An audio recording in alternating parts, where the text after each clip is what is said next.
Hey guys, Konga here, and today I have a replay for you guys featuring what I believe to be the best tier 10 tank in the game. At least the best tier 10 heavy tank in the game. I think there are many opinions in this game and in this world. But I have a feeling a lot of you would agree that the IS-7 quite possibly is the best tank in the game right now. It's received some good buffs. Nothing that makes it, in my opinion, overpowered. Like the E4 buffs. The E4 buffs, that was just ridiculous. I don't know why they buffed that thing's armor. Like, that thing is crazy good in an overpowered sense. This tank is just good because it can handle almost any situation. It can do well in any situation. And what's there not to love? So, they buffed this thing's engine power. 1050 to 1200. Okay? Is that a big difference? Let me put it in perspective real quick. The Object 140 has 17 horsepower per ton. The T62A has just under 17 horsepower per ton.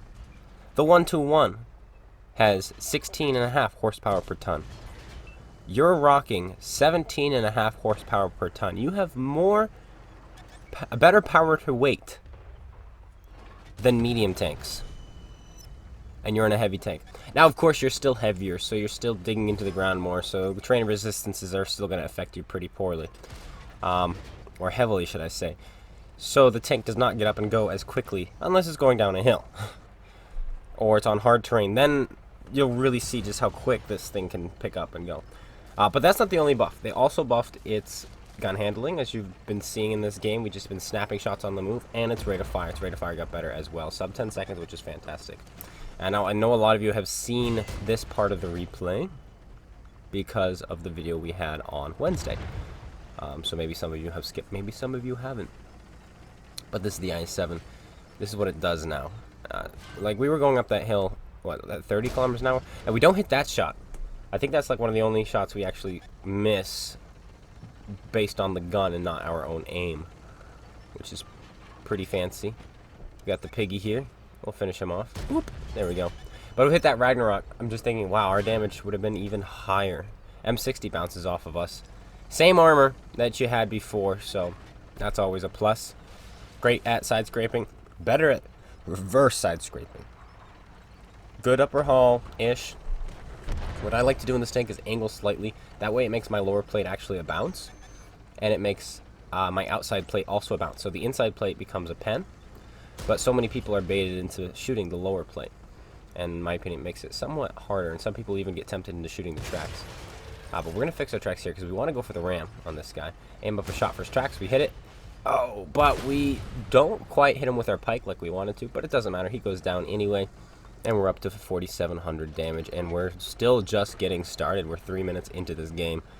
And there's still plenty of enemies left. There we go. Here's a guy on the move. Whoop. No problem. We don't pen him because it goes under his hull, but we do hit his tracks. Just putting that in perspective. Here's this guy. Oh, unable to reload in time, and the shell goes out to the left side of our gun because I guess the game could not keep up with our turning and shooting at the same time. Now, this is the tier... I don't know how that bounced. That's a tier 9. That has 40 millimeters of armor, so I must have hit something because we have a 130. We should have overmatched. That kind of confuses me just a little bit. No matter. We're going to shoot the medium tank and ram the Stridsvagn. I think that's the better play here. Boom, shoot him. Boom, ram him. Easy. That's how you do it. And now he's going to try to get away. Can we catch him? Probably we're fast. Doesn't matter. Mod 1 finishes him off. And now there are just 5 enemy vehicles left. But we have speed. This convoy can't quite drive right now. That's okay. We're going to cut through the middle. There's still a Maushin. Very healthy. That's good. That's really nice to see. Juicy, juicy. There's also a Lova somewhere. Also healthy. Super Conqueror. Also healthy. Well, not so healthy. But he's still there. APCR. We've got 8 shells left. But I did not notice yet. Boom, put a shell into that tank destroyer on the move. The version 5.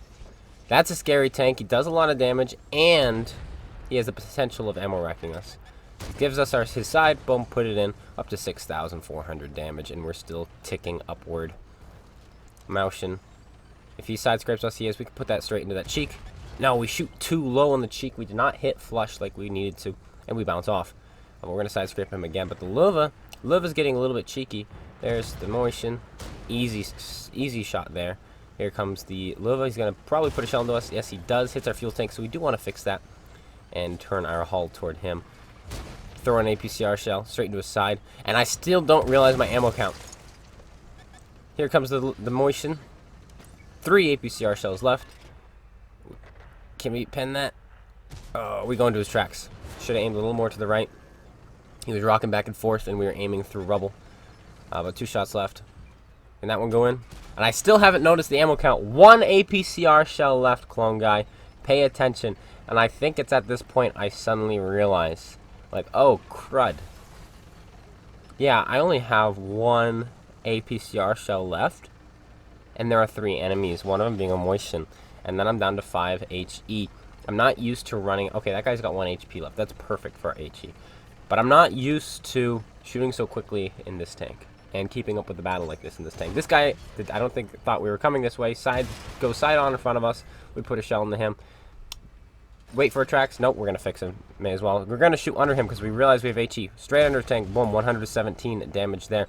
We have 3 HE shells left. We're going to get to his side. He misses us. We're a bit of a low profile, and I'm sure we picked up speed a lot quicker than he thought. Put a shell into the back of his tank. Not enough to kill him. He's going to shoot again, so we're going to really angle our side. Hope he's auto-locking. He does. He bounces off maybe our side, maybe our turret there. But we should be able to shoot him anywhere. Turret ring. Perfect. Finish him off. We're down to 2 HE shells left, and all that's left is a 171 health super conk. And we have 2 HE. Potentially, all we need is 1 HE shell to kill him. If we can hit him in the lower plate.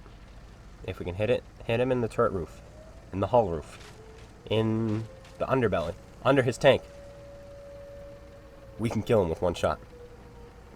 This is something I noticed. Something I will soon realize. There he is. 138, even less than I thought. We hit the motion under the tank for 170, which means it should be no problem. This gun should have no problem doing that same thing to the Super Conqueror.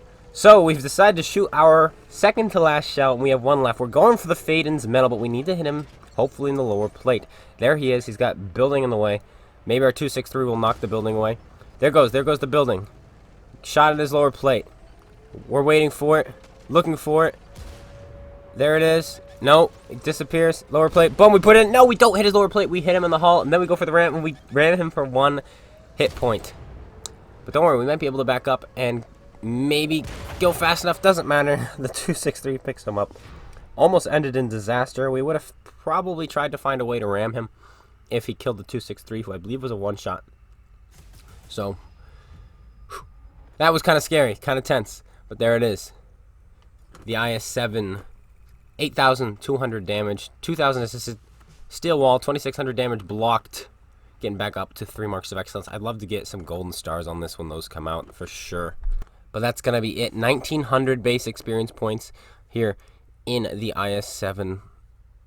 1908. Fantastic tank right now. Absolutely one of my favorites. I recommend you do. And I'll also be trying the 277 very soon.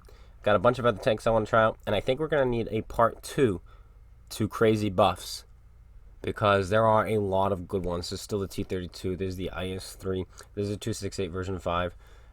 There's the 268 version 4. There's the 268. All those tanks receive fantastic buffs. So I think we're not quite done with the crazy buff series. So we'll have to do at least 1 more of those and count down another top 7. But that's it. Hope you all enjoyed. If you did, slap that like button, comment, subscribe. Make sure you go check out SpaceBANDIT. Link in the description below. If you're interested in my book or you're interested in my interview, make sure you check the description below. Links there. Links to all sorts of things, in the description. We make sure we have everything there for you guys. And make sure you guys have a great day, a great weekend. And take care, everyone. And peace out.